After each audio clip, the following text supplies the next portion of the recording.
ladies and gents, welcome back to my YouTube channel. It is Asiami Gold here, and it is 95 degrees in Atlanta, Georgia. It feels like someone has thrown me into an oven, and I feel like I am roasting, but I'm actually happy to be indoors. I was actually shooting earlier for 3 people and my makeup was melting, but after the shoot I had to run back home and shoot this video because I want to make sure that you guys are staying updated on all the great things that are happening in my life. This, once again, for me, this whole YouTube thing is very new, but I am really trying to be consistent with it because I think that Instagram doesn't necessarily give you guys a 360 perspective of who I am. You guys get to see Asi the creative, but you don't get to see my personality. So I'm a bit one-dimensional on Instagram because all I do share is like the creative stuff, and you know, it's great. It's great that I am also putting this out there. And like I shared in one of my videos previously, I don't know if I'm gonna tag it up here. See, I'm getting used to this. It's probably gonna be up here. Like I said in my video previously, I just want to be able to share my journey spiritually with you guys, and not that I am coming here to preach to anybody. These are just my convictions, the things that I've been learning as I just go more in depth with my walk with Christ, and I'm just excited to share that with people. And whether or not you are Christian, I hope that you can still find parallels in the things that I say and whatever it is that you choose to practice in your life. You don't have to be a Christian to be a good person. You don't have to be a Christian to be kind. You don't have to be a Christian to love your neighbors. You don't have to be Christian to just be compassionate towards the poor. There are just certain principles that I think transcend Christianity. So I'm just welcoming everyone into my life and sharing my journey with you guys. So let's get right to it, okay? A lot happened in my life last year that I couldn't find the words for it at the time. And I think what was happening was that I was so deep in my spiritual walk that it sort of made it difficult for me to adapt to the things that were physically happening around me.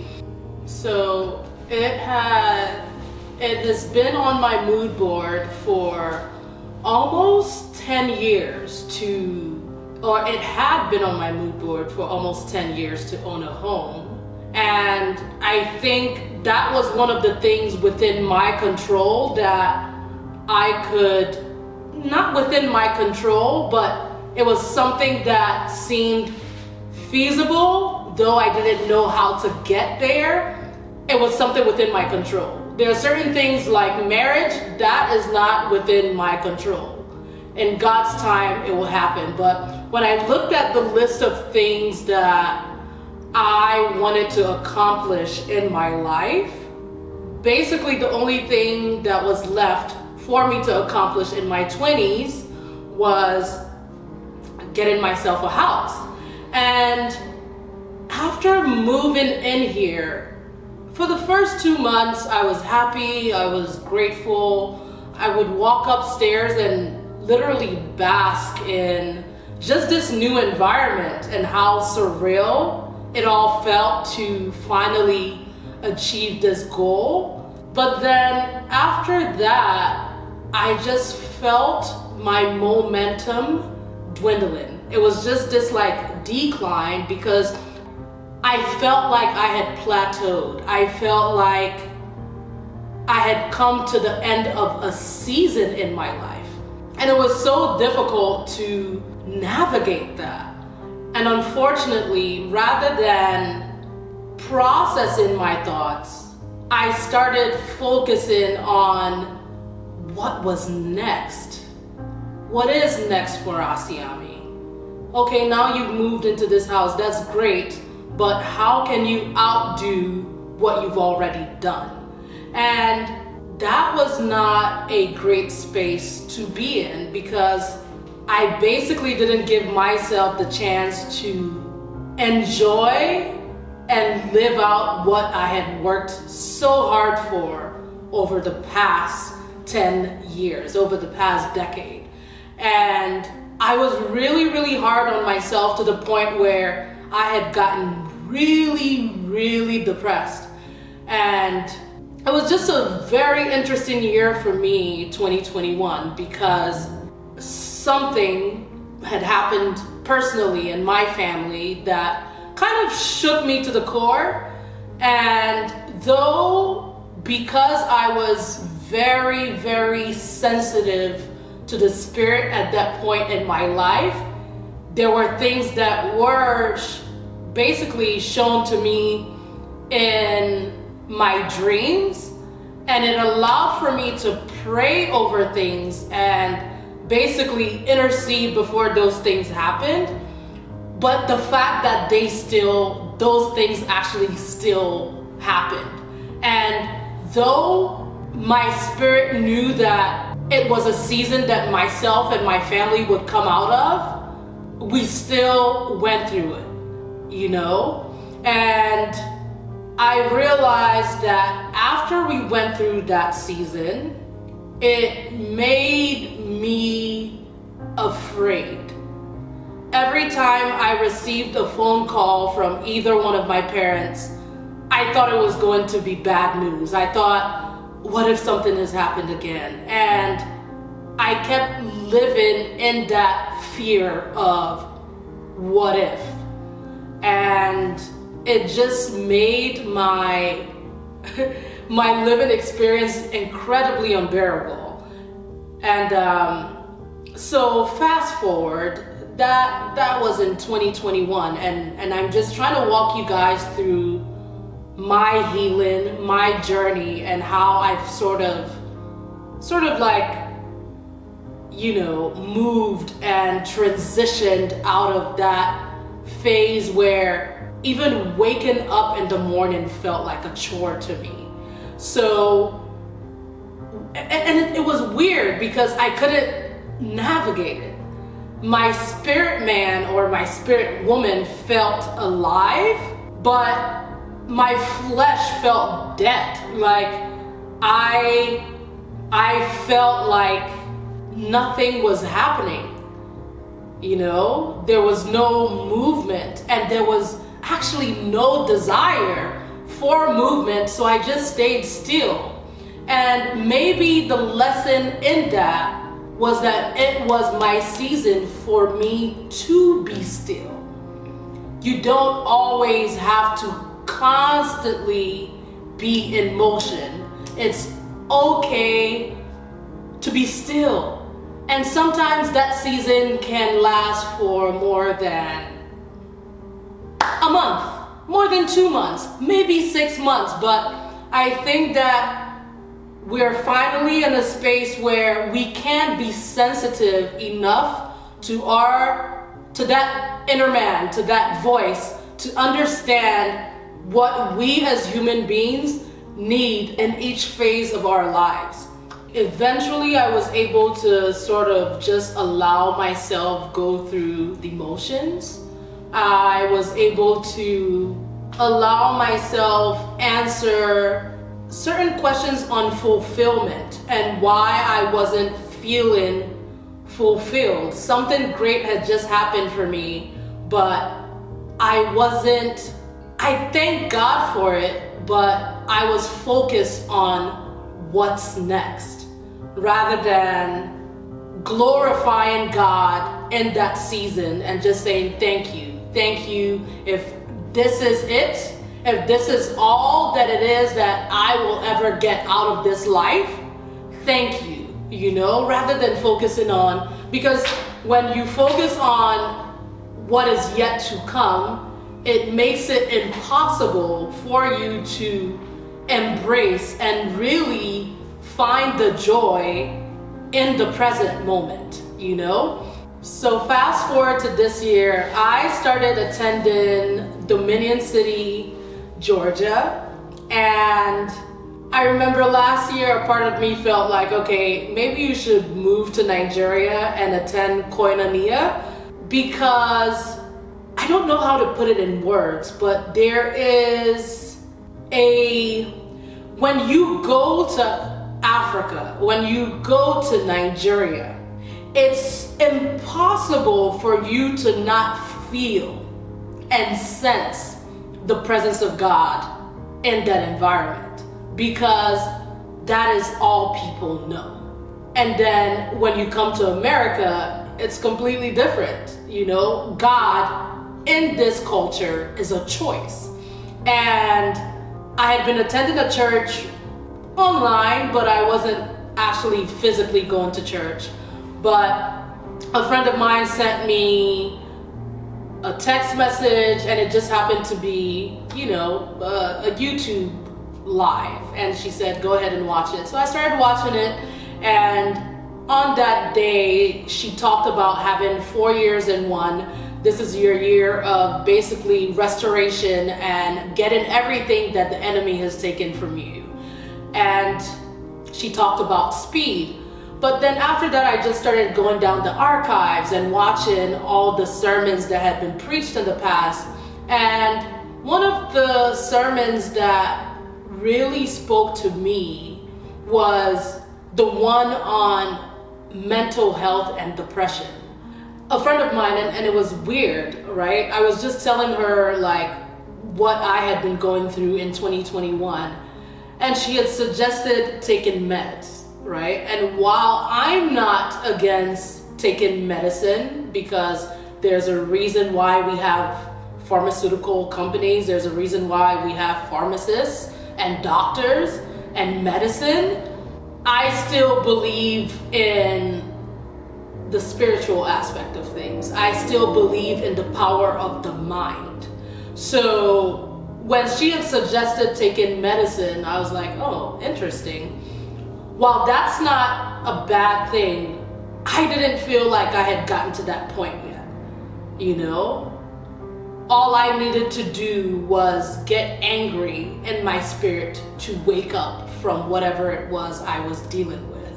So I listened to that sermon, and one of the things she said in that sermon was, let your prayers in the morning be the antidepressant that you take, or antidepressant that you take to start your day. And that, it shook me to the core. I don't know, I felt awakened. I felt enlightened. So I started attending the church, and she has this group called Arise and Shine, where we wake up every morning at 6 a.m. to pray. So I started doing that for a week, and then a month, and then now we're on to 3 months. And you can see how having a spiritual regimen, and really, it says meditate on the word day and night. Cultivating that spiritual regimen has just been, it's been the balance that I needed to feel alive again, and actually practicing, right? It's one thing to go to church and hear these things and listen to the sermons and take notes. Every single word that the pastor is writing down, you jot it down. It's one thing to do that, but it's another thing to live it out, and challenging myself to live it out. The more I challenged myself, the more I saw the actual transformation happening in my life, and boom, So then we fast forward.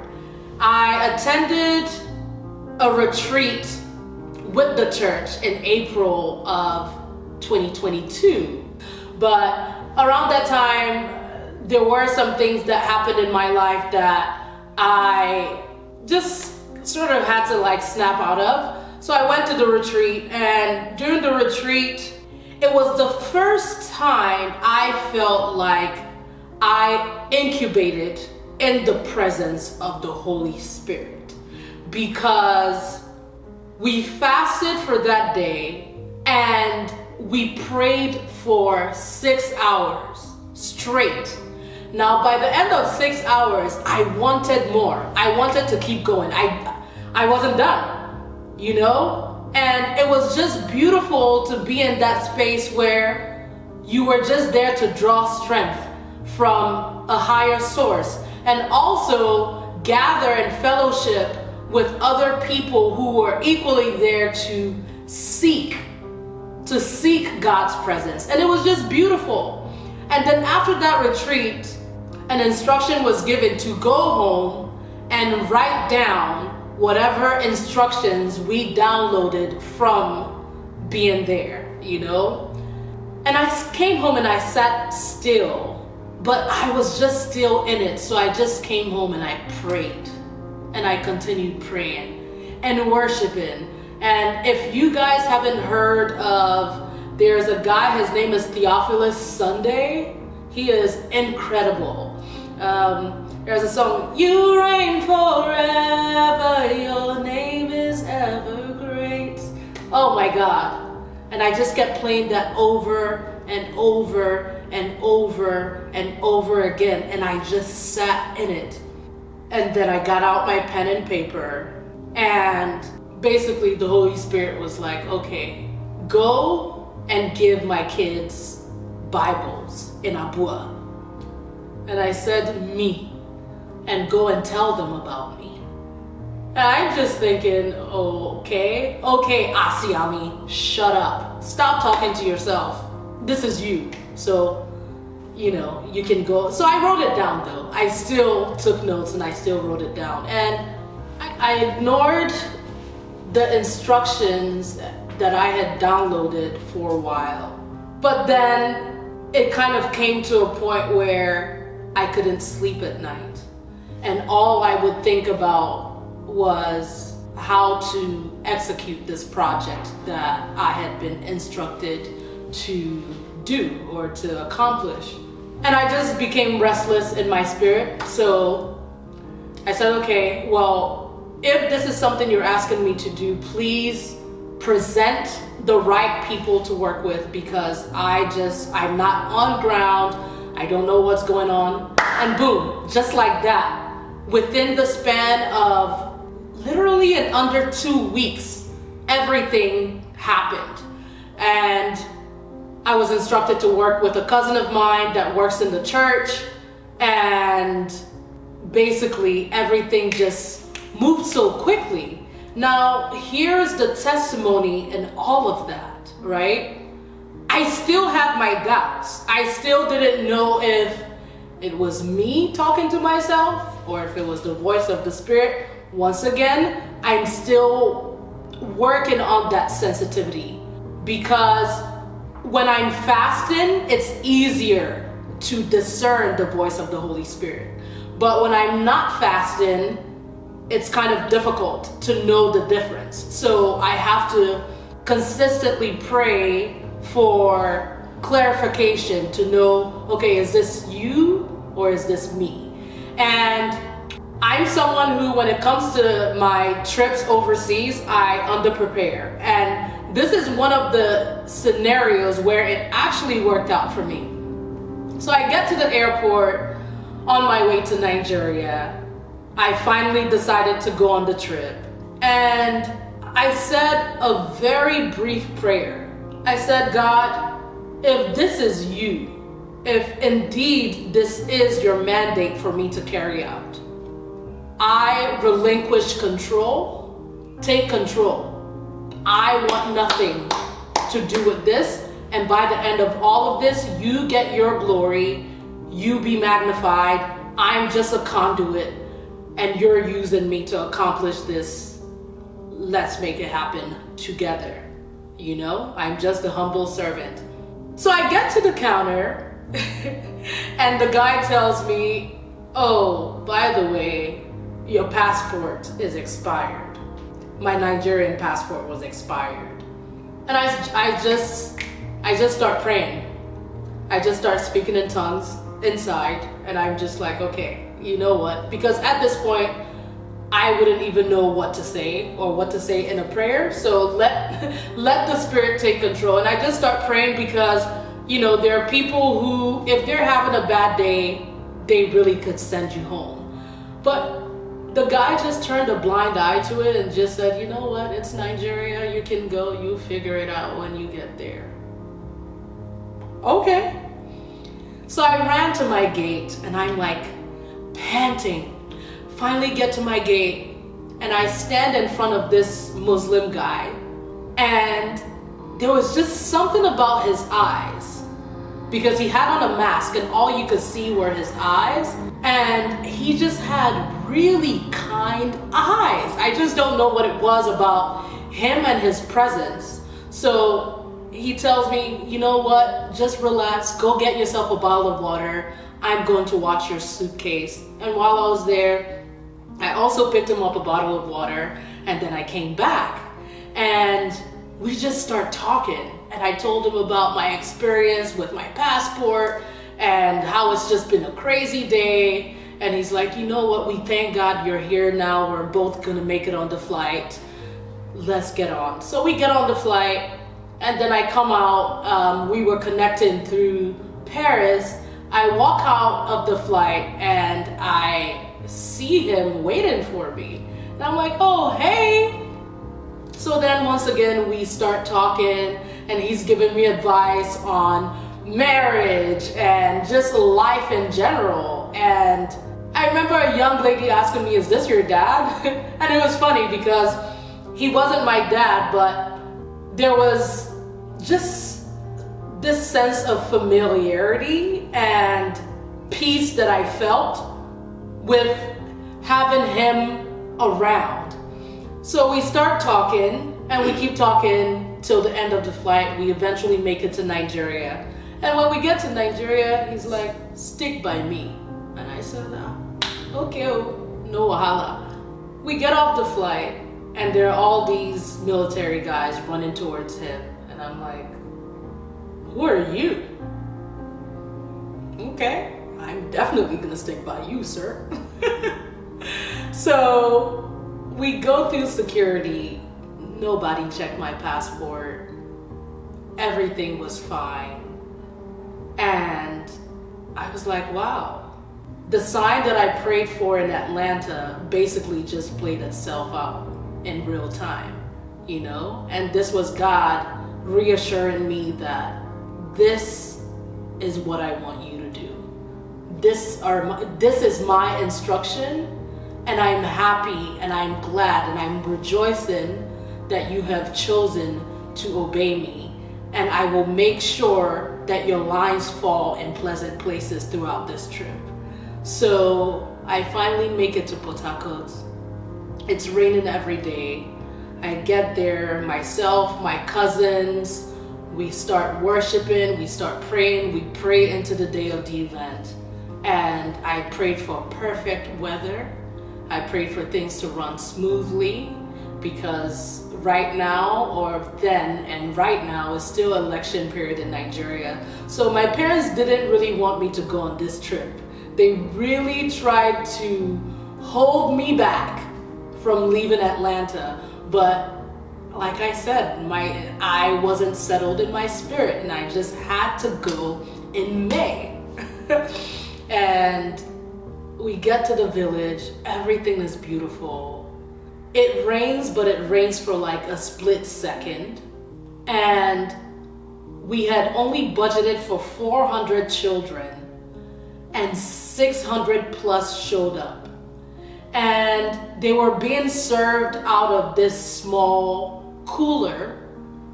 And I looked at the cooler and I'm like, this cooler cannot feed 600 plus children. But then Jesus also fed multitudes with 5 loaves of bread and 2 fish. And I just started praying again. And I said, you know what, Jesus, you will work your miracle. I know you can do it. And that small cooler of rice fed 600 plus children and the adults who were intruding on that event. And everything with the foundation, the monopump that we launched and all of that, it went beautifully, and at the end of it, I came home thinking, it really pays to be obedient to the voice of God and what He's calling you to do. Because when you move, I had 2 weeks between when I was instructed to do something and when I actually took action. But when you think about the people in the Bible who you can truly say God favored or God called His friend, you think about someone like Abraham, and God said, go and kill your favorite son, not Ishmael, but Isaac. Abraham didn't think twice. The next morning, oh yeah, Isaac, let's go. You're the sacrificial lamb. Let's go. I'm about to kill you. I can't tell you, but we are going. But I feel like in this day and age, sometimes our intellect and just our ability to think and process things delays us from what God is trying to do in our lives. Because God can say, go and do something, and then you're there like, oh, but wait now, this is not a good time. It's summer, it's winter, it's rainy season. It's not a good time. Maybe we should do it on a different time, But there's something divine that we get to experience when we obey His word. When He has given us our rema and we're like, okay, you've spoken, you're going to put it to pass, right? So I had no idea, right? I had no idea that executing and going to the village to do what He had called me to do with my foundation would then later on down the line connect me with a woman on a dinner table while I was in the south of France for a Lancôme campaign, and she starts talking about her foundation and the things she's doing in Miami, and I'm like, oh my God, this is exciting. I would also love to serve you. Let me know how I can serve you. And basically I started sharing with her what I had done in Nigeria or what I had done in Abua, and I showed her pictures, and she was like, I would love to send these kids backpacks and uniforms and sneakers and notebooks. Tell me what you need. Tell me what you need. And it's interesting because one of the prayers that I pray over myself every day is that, anoint my head with oil. When I walk out of this house, let me attract men and people of influence who will take me to the place that you are calling me to, And once again, this was that prayer playing itself out in real time. And I was just thinking, when I returned from the trip, I had some time to just sit down and ruminate on my encounter.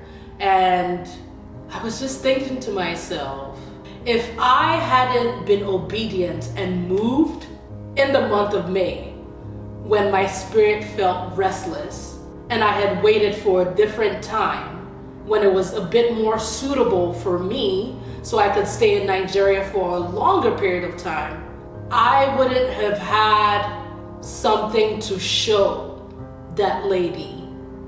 I wouldn't have had something to use as a prototype to connect with her and basically do more for my foundation.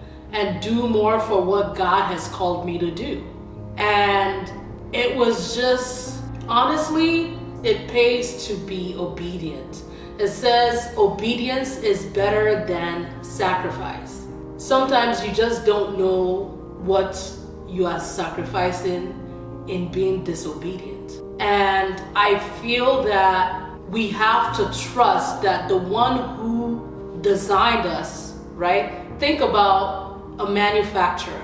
If they tell you how to use the product, and you, in your own sense, you feel that you want to use the product without understanding the manual and reading the manufacturer's guide, then I'm pretty sure one or two things are going to malfunction at some point, right?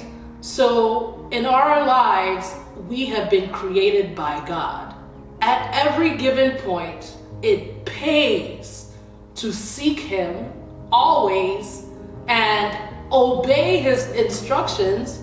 That way we don't live a life of malfunctions, you know? So I say all this to say that I'm so grateful, I'm so blessed, and I'm also here to give God and continue giving God the glory through my platform. I am still in the process of setting things up with my nonprofit organization because I am very, very passionate about the female child in my community. Yes, I'm passionate about young males too. I am passionate about the youths in Nigeria because I've seen people get their bachelor's degrees, their master's degrees, their PhD, and they're still not able to get jobs. So they end up retreating to other things, whether it's being a bronze girl. And this is not me passing on any judgment to anybody. I support what people have to do. Sometimes this is their means of survival, right? But at a point where it starts becoming a detriment to society and also a detriment to yourself, you have to ask yourself serious questions. But people don't have that luxury to ask themselves those questions because they're in survival mode. So part of my passions is to give people an outlet where they can actually dream, right? Help them gain and acquire vocational skills that they can actually use to make money, because it says God will bless the works of your hands. So whether it's sewing hair, whether it's sewing clothes, obioma, whatever it is that God has given you as the works of your hands, if you choose to utilize these gifts, He will bless it. So it's an interest of mine to go back to my community and really help the youths of my community cultivate a healthy mindset and skills that they can use to really dominate the world. That way we don't have young women who feel that marriage is the only outlet. We don't have young men out here stealing and killing people for money. If the politicians are not doing it, there's a reason why we have been given the platform, so that we, with the small that we have, we can use it to go change things. It starts small, but it is these small things, these small changes that eventually compound into something much greater. And in the next couple of years, give it 10 years, if everyone in the diaspora is going back to do something small in their communities, it will make a difference. It will make a difference. So I just want to say, if you're someone who is willing to donate to a Golden Foundation, if you're someone who is willing to be a mentor to the kids, if you're someone who has ideas that you can bring to the table, I am more than open to work with you. I welcome any form of support that I can receive with this thing that I am co-creating and building with God. I just want to say thank you guys so much, because I have shared this on my Instagram and I have received such an insurmountable measure of support. And I just want to say thank you guys so much, because I have shared this on my Instagram and I have received an immeasurable amount of support. And all I can continue to say is, especially to my audience and to those who really support the things that I place my hand on and the things that I decide to do with my life, thank you so much. And I cannot wait for those of you who decide that one day maybe you want to visit Abua. I am welcoming that in 2023, because I would love to start taking some people, a handful of people back home. That way we can start seeing progress in my community, in our communities. So thank you so much. And there will be more videos. Thank you for listening to my chit chat. I feel like I talk a lot. I really do, because there's just so much. And sometimes when you're talking, you also have to pay attention to what the Spirit is telling you to say. Oh God, it's interesting. It's interesting, but yeah. Tune in to my next video. Thank you so much. Like this video, share, subscribe, and share with your friends. Like it, thumbs up. Thank you very much. I don't know how this stuff works. Thank you guys so much for your love and support. It's awful. Okay, bye. Bye. Thank you.